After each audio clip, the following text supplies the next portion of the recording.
Chers frères et sœurs, encore une fois de plus, bienvenue sur notre programme, sur notre série de la rencontre entre Trump, le président Trump et les 5 présidents africains. Et là, nous allons parler du 4e épisode, test géopolitique, acteurs cachés et avenir de l'Afrique. Ce n'était pas un sommet, c'était une audition. Et vous allez découvrir qui tire vraiment les ficelles. Dans l'épisode précédent, la parole a changé de camp. Ce n'était plus les présidents qui parlaient, mais le peuple. Et ces mots ont été clairs: méfiance, colère, lucidité. Mais une question reste ouverte: qui dirige vraiment cette pièce diplomatique? Aujourd'hui, on vous montre, et je disais qu'aujourd'hui, on vous montre les vrais maîtres du jeu. Alors, qui sont ces maîtres du jeu? Les maîtres du jeu au-delà des présidents. Trop souvent, nous regardons la scène sans voir les coulisses. Nous écoutons les présidents sans entendre les vrais décideurs. Alors, ce 9 juillet à Washington, les chefs d'État africains ont parlé et Trump a répondu. Mais qui écrivait vraiment les scripts? Qui tient vraiment les clés de l'Afrique? Trump ou Wall Street?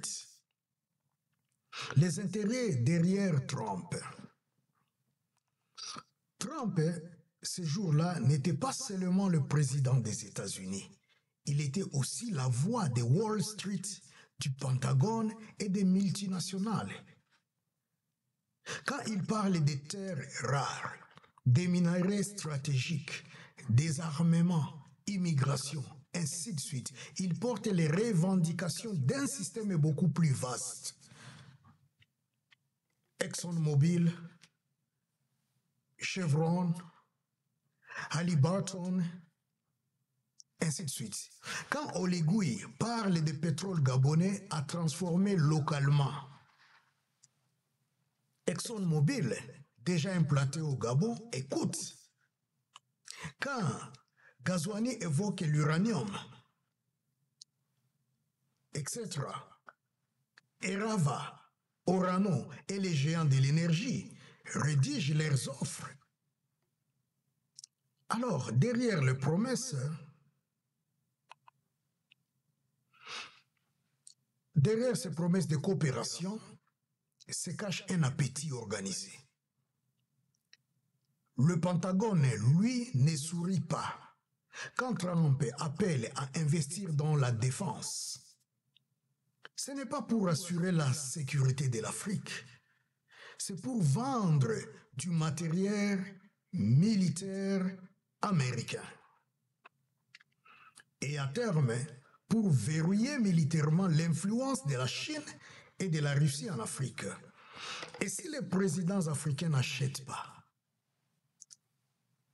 des pressions suivront, des sanctions, parfois même des déstabilisations. L'AGOA, les visas, les taxes, de l'heure. Pendant que Trump évite soigneusement de prolonger l'AGOA, ses équipes écrivent de nouveaux traités bilatéraux plus avantageux pour les États-Unis. Pendant que l'Afrique espère un allègement des visas, Washington impose de nouveaux quotas migratoires et demande même à certains pays africains d'accepter des migrants expulsés. Le jeu est clair. Les États-Unis veulent une Afrique ouverte à leur marché, mais fermée à ses propres enfants. Et pendant ce temps, aucun président africain, ce jour-là, n'a évoqué l'annulation de la dette, une réforme monétaire, une souveraineté numérique ou même la restitution des avoirs spoliés. Pourquoi? Parce que ce sont ces présidents, parce que ce ne sont pas ces présidents-là qui fixent l'agenda. L'agenda est fixé ailleurs. En résumé, le véritable rapport des forces ne se joue pas à la table des présidents. Il se joue entre ceux qui contrôlent les règles du commerce, de la monnaie, de la guerre. Et tant que l'Afrique ne remettra pas en cause ces règles, elle restera un invité sans pouvoir, même à la Maison Blanche. En conclusion, un test déguisé en victoire. Ils sont revenus d'Amérique avec des photos, avec des sourires, avec des promesses. Mais ont-ils ramené la dignité du continent ou juste l'illusion d'un partenariat? C'est la question que je me pose. Ce sommet n'était pas un triomphe, c'était une audition. Un casting pour savoir quel président africain savait obéir ou encore quel président africain savait obéir, flatter, jouer la comédie diplomatique. Donald Trump ne cherche pas des partenaires, il cherche des serviteurs fidèles à sa vision du monde. Et ce 9 juillet 2025, l'Afrique n'a pas fait peur. Elle a tenté de plaire. Mais à quoi sert de plaire si l'on ne peut poser ses conditions? À quoi sert d'être reçu si on ne peut négocier? À quoi sert de parler si on ne peut dire la vérité? Cependant, que les caméras tournaient, pendant que le mot paix était prononcé, pendant que les flatteries volaient dans l'air climatisé de la Maison Blanche, des enfants mouraient encore en Méditerranée. Le franc CFA dominait encore l'économie. Des soldats africains combattaient avec des armes achetées à crédit. Ce n'était pas un sommet, c'était un miroir tendu à l'Afrique. Et la question est simple, qu'avons-nous vu dans ces miroirs? Des chefs d'État courageux et stratèges ou des hommes pris dans le piège de leur propre dépendance? À vous maintenant, peuple d'Afrique, ce n'est pas Trump qu'il faut convaincre. Ce n'est pas l'Occident qu'il faut séduire. C'est vous qu'il faut éveiller. Et c'est notre souveraineté qu'il faut reconstruire, bloc par bloc, nation par nation. Parce que dans ce monde, ceux qui se lèvent debout finissent par se faire entendre, même sans invitation à la Maison Blanche. Ce que personne n'a vu, ExxonMobil, pas Trump, a gagné ce jour-là.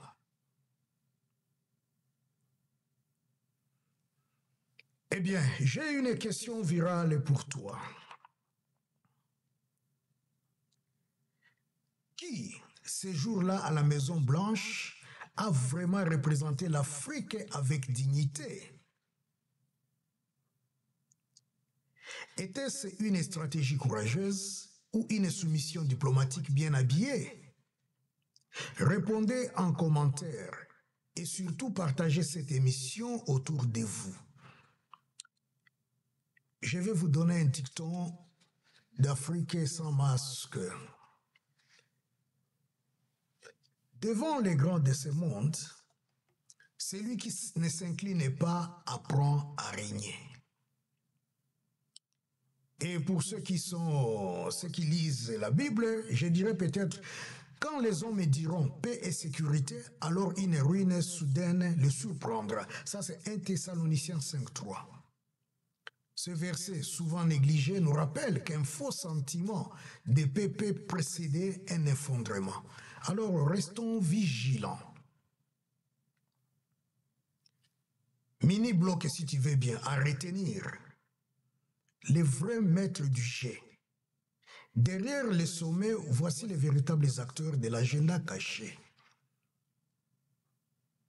Je vais vous donner le nom et rôle réel. Wall Street, financement, dette, influence économique. Pentagone, vente d'armes, alliances stratégiques et sécurité. ExxonMobil ou Chevron, pétrole, gaz, pression sur les ressources africaines.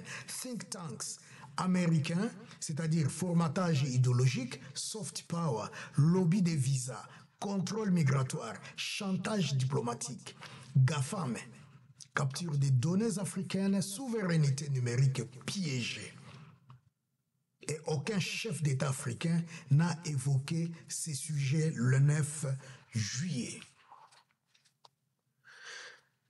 Commentez, partagez et abonnez-vous. Parce que notre réveil ne viendra pas d'un sommet international. Il viendra de l'Afrique sans masque. Il viendra de toi et de ton frère et de ta sœur africaine. Merci beaucoup, chers frères et chers amis. C'est sur cette note que je vais clôturer cette série de la rencontre entre Donald Trump et les 5 présidents africains. Mais quelqu'un me demande aussi de parler sur leur rencontre, disons, autour de la table, parce qu'il y a une photo que je vais vous présenter peut-être dans l'émission prochaine, comme on me le demande, où le président français s'est fait photographier, il s'asseyait, et les présidents africains étaient debout derrière lui. Et on me demande de faire un commentaire là-dessus. Alors je ferai peut-être une petite émission là-dessus et puis clôturer cette émission. Une fois de plus, merci pour votre attention. C'était la voix de Odon Boulamba. À la prochaine occasion. Merci, au revoir et à très bientôt.